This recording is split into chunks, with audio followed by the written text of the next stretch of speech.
கன்னிராசி அன்பர்களுக்கு குரு பகவான் இன்னும் இருக்கக்கூடிய இந்த காலகட்டங்கள், அதாவது அவர் மே மாதம் 15ஆம் தேதி வரைக்குமே,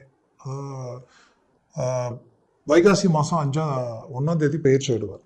அப்போது 2025 இந்த மே மாதம் 15ஆம் தேதி வரைக்கும் இந்த குரு பகவான் இருக்கக்கூடிய இந்த ரிஷபராசியில இருந்து உங்களுடைய ராசிக்கு 9ஆம் வீட்டில் இருக்க போறார். ஏன்னா இந்த 9ல் இருக்கிறது மிகச்சிறந்த யோகம். அவர் மீண்டும் 10க்கு போயிட்டால் அது அவ்வளவா சிறப்பா இருக்குமானா இதை காட்டிலும் அது சற்று குறைவு தான். அதனால இந்த காலகட்டங்களை நீங்க சரியா பயன்படுத்தக்கூடிய ஒரு தருணமா இருக்கணும். ஏன்னா இவர் வக்ர நிலையிலிருந்து இப்ப இயல்பு நிலைக்கு வரப்போறார் பிப்ரவரி மாதம் 5ஆம் தேதி.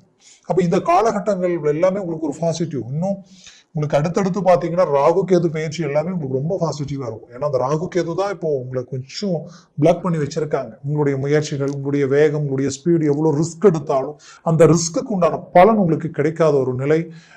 வாழ்க்கையில உங்களை மாதிரி இருக்கிறவங்களும் இருந்தவங்களும் இல்லை, இப்போ உங்களை மாதிரி இருக்கிறவங்களும் இல்லைன்ற அளவுக்கு நிறைய சிரமங்களை கடந்து வந்துட்டீங்க. ஒரு சில அவமானங்கள் உங்க வாழ்க்கையில எதிர்பார்க்காம உங்களுடைய லைஃபையே ஒரு டேர்னிங் ஆக்கின மாதிரி ஆயிடுச்சு.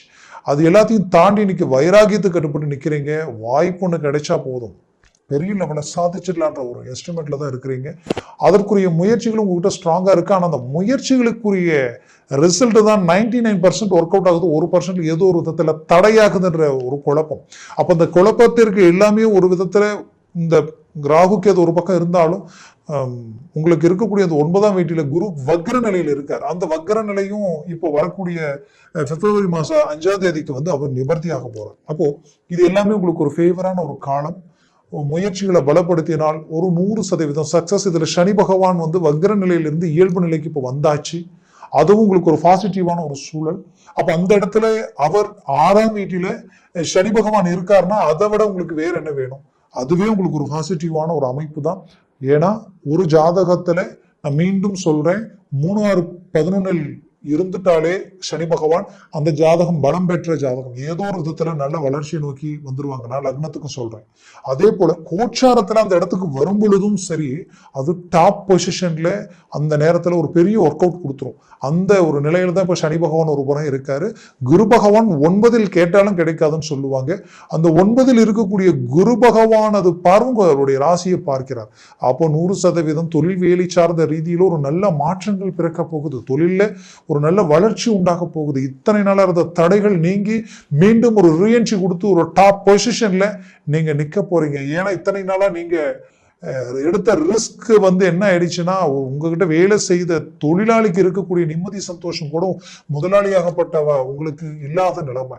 அது மட்டுமல்ல, இன்னைக்கு உங்களுடைய முயற்சிகள் மட்டும் இல்லாம ஏதோ ஒரு விதத்தில் உங்க தொழில் அடுத்துக்கடுத்து கொண்டு போகணுன்றதுக்காக எடுத்த முயற்சிகளால இங்க கடன் வாங்கி அங்க கடன் வாங்கி மீண்டும் மீண்டும் கடன் சுமைகள் தான் அதிகமாக ஆயிடுச்சே தவிர இங்க எதுவுமே உங்களுக்கு முழுமையான ரிசல்ட் கிடைக்கல. அந்த ரிசல்ட் இந்த தருணங்களில் கிடைக்கக்கூடிய ஒரு காலமா இது இருக்கும். அது மட்டும் அல்லாம வேலை, ஒரு சாதாரண ஒரு டிரைவர் வேலையில இருந்து ஒரு வண்டி ஓட்டக்கூடிய இடத்துல நின்று அந்த தொழிலை செய்த உங்களுடைய வாழ்க்கையில கடந்த காலகட்டங்களில் நடந்த எதிர்பாராத சில விபத்துகளால நீங்க நிறைய மாற்றங்கள், ஏதோ ஒரு நெகட்டிவ் உங்களை பின்தொடரக்கூடிய ஒரு நிலைகள் என்னன்னே தெரியல. அப்ப இருந்து ஒண்ணு போனா ஒண்ணு ஒரு பிரச்சனைகளை நான் சந்திக்கக்கூடிய நிலைமைக்கு நான் ஆளாயிட்டேன்ற அளவுக்கு மன அழுத்தம். ஒரு புறம் வாங்குற சம்பளமும் கைக்கு பத்தலை, வரதை விட இன்னும் 10 ரூபா கடன் வாங்கி ஒவ்வொன்றும் செய்யற மாதிரி இருக்கு. இந்த நேரத்துல தான் ஹாஸ்பிட்டல் செலவு, மருத்துவ செலவுகள் நிறைய சந்திச்சு வந்திருப்பீங்க. ஒண்ணு போனா என்ன, ஏன் நம்ம யாருக்கு என்ன பாவம் செஞ்சோம், நமக்கு ஏன் இந்த நிலைமைன்ற அளவுக்கெல்லாம் பாதிப்புகள். அப்ப இது எல்லாத்தையும் கடக்க ஏதாவது ஒரு வழி பிறக்கமான்ற எதிர்பார்ப்புல இருந்த உங்களுக்கு இந்த வழி உங்க வாழ்க்கையில நீங்க செய்யற அந்த வேலையில இன்னும் மாற்றங்கள் பிறக்கும். குடும்ப ரீதியில ஏதாவது தொழிலை தொடங்குவீங்க. ஒரு சிறு தொழில், குறு தொழிலை செய்யக்கூடிய ஒரு வாய்ப்புகள் இந்த நேரத்துல உங்களுக்கு கிடைக்கும். அப்படி ஒண்ணு கிடைச்சா கண்டிப்பா செய்யுங்க. அகலக்கால் வச்சிடாதீங்க. இருக்கிறத வச்சு அதோட ஒரு கொஞ்சம் நெஞ்சு நம்ம போட்டு செய்யறதுல தப்பு இல்லை. வைக்கிற இடம், எஸ்டிமேட் ஒரு தடவைக்கு 2 தடவை கரெக்டாக யோசிச்சு இறங்கி செஞ்சீங்கன்னா ஒரு நல்ல ஒரு கிளாரிட்டி, ஒரு நல்ல ரிசல்ட் உங்களுக்கு கிடைக்கும். அதுவே பிற்காலத்தில் உங்களுக்கு பெரிய லெவலில் ஒரு மாற்றங்கள் பிறக்கும். இன்னைக்கு ஹை பொசிஷன்ல இருக்கிறவங்க சாதாரண ஒரு வேலையை ஆரம்பிச்சவங்க தான். அதனால எதையும் சாதாரணமா நினைச்சு செஞ்சிடாதீங்க. இதுவும் நம்ம வாழ்க்கையில பெரிய லெவல் ஒரு மாற்றங்களை உண்டாக்கிடும் அப்படின்ற எண்ணத்தோட இறங்கி செயல்படுங்க. நம்புங்க. ஒவ்வொருத்தரையும் வாழ்க்கையில நம்பினாதான் நம்பிக்கை, அது தப்பு இல்லை. பட் நம்பிக்கை ஒரு புறம் இருந்தாலும் அந்த நம்பிக்கையில கண்ணை மூடிட்டு ஒரு சில விஷயங்களில் இறங்கிட வேண்டாம்.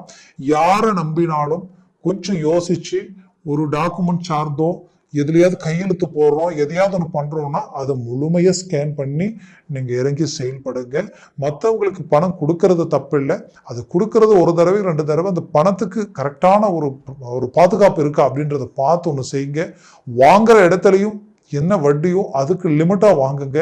தேவையில்லாம எக்ஸ்ட்ரா வட்டிக்கு வாங்கிக்கிட்டு மீண்டும் மீண்டும் கடனாளி ஆயிட்டு கடைசியில இருக்கிற நிம்மதி இழக்கக்கூடிய ஒரு சூழல், நமக்கு என்ன பண்ணாலும் இது சரி பண்ண முடியாதுன்ற அளவுக்கு ஆயிடும்.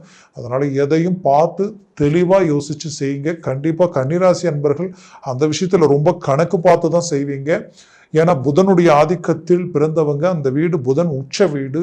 எதுலையுமே ஒரு நல்ல கிளாரிட்டி, உழைப்பாளிகள், திறமசாலிகள், மற்றவங்களுக்கு உதவக்கூடிய மனசு இயற்கையாகவே உங்களுக்கு அதிகம். அதுலேயும் இந்த வேலை சார்ந்த ரீதியில ப்ரொமோஷன், கவர்மெண்ட் அரசு உத்தியோகத்தில் இருக்கிறவங்களுக்கு ப்ரொமோஷன் கிடைக்கக்கூடிய தருணமா இந்த வரக்கூடிய காலகட்டங்கள் உங்களுக்கு அமையும். அதுலேயும் உங்களுடைய ஸ்தானத்துல உங்களுடைய இந்த குரு பார்வையாகப்பட்டது விழக்கூடிய இடம் உங்களுடைய 3ஆம் வீட்டில் விடுது, வெற்றிக்குரிய இடம். அப்போ நீங்க இத்தனை நாளா வேலையில சில சிக்கலை சந்திச்சிருப்பீங்க. அந்த சிக்கலால வேலையே போகக்கூடிய அளவுக்கும் அதுக்கும் கோர்ட்டு கேஸ் பிரச்சனை இந்த மாதிரியான வழக்கு சார்ந்த பிரச்சனைகளில் இறங்கி செயல்பட்டிருப்பீங்க.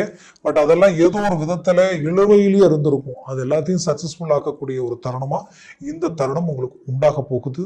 மேற்கொண்டு உங்களுடைய ராசிக்கு இந்த சனி பகவான் இயல்பு நிலைக்கு 6ஆம் வீட்டிற்கு வந்ததுனால எப்பேற்பட்ட எதிரியும் வெல்லக்கூடிய ஆற்றல், கடன் சுமைகள் நீங்கக்கூடிய ஒரு தருணமா இது இருக்கும். வெளிநாடு முயற்சிகள் 100% கை கொடுக்கும். வெளிநாட்டில் இருக்கிறவங்களுக்கு மாபெரும் மாற்றங்கள் பிறக்கும். ஆல்ரெடி இருந்த வேலையில சில மாற்றங்கள் உண்டா இருக்கும். நீங்க எடுத்த முயற்சிகள் கை கூடுமான்ற குழப்பம் இருக்கும். கண்டிப்பா அது கைகூடி வரும். 100% கைகூடிடும். கவலைகள் வேண்டாம். தன்னம்பிக்கையோட முயற்சிகள் எடுங்க.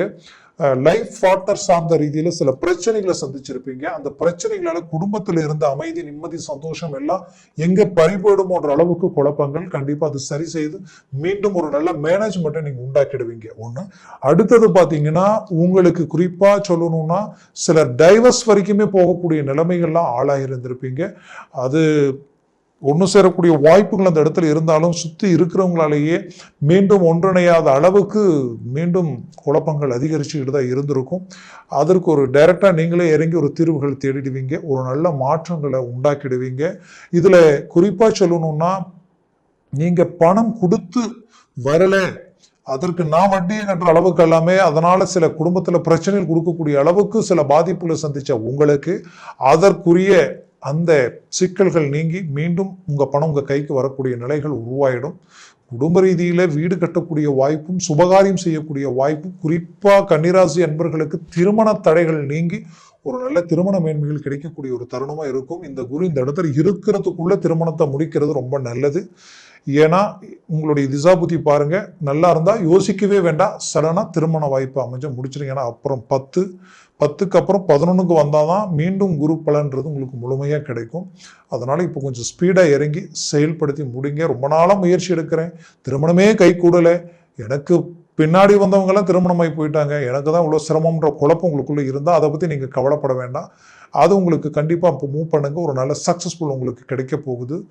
மேற்கொண்டு உங்களுடைய ஆரோக்கிய ரீதியில கொஞ்சம் குழப்பங்கள் இருந்திருக்கும். ஏன்னா கன்னிராசி அன்பர்களுக்கு சிலருக்கு தோல் சம்மந்தப்பட்ட சில பிரச்சனைகள் கொடுத்திருக்கும். இன்னும் சிலருக்கு அப்படியே கொஞ்சம் நரம்பு சார்ந்த ரீதியில இடுப்பு பிளஸ் கால், அதாவது கிட்டத்தட்ட இடுப்புக்கு கீழே கால் குதிகால் வரைக்குமே, இந்த பாதம் கெண்டைக்கால் இந்த முழங்கால் வரைக்குமே இந்த பிரச்சனைகள் ரொம்ப நாளா இருந்துகிட்டே இருக்கு. ஹாஸ்பிட்டலுக்கு போனா என்ன ட்ரீட்மெண்ட் எடுத்தாலும் அது எதுவுமே எனக்கு கை கொடுக்க மாட்டேங்குது. ஒண்ணுமே புரியல அப்படின்ற குழப்பத்தில் இருக்கிறவங்களுக்கு ஆட்டோமேட்டிக்காவே இதுக்கு மேல அதுக்கு ஒரு தீர்வு, ஒரு நிரந்தர தீர்வு உங்களுக்கு கிடைச்சிடும். அதற்குரிய முயற்சிகள் உங்களுக்கு கைகூடி வந்துடும். கவலைப்படாதீங்க.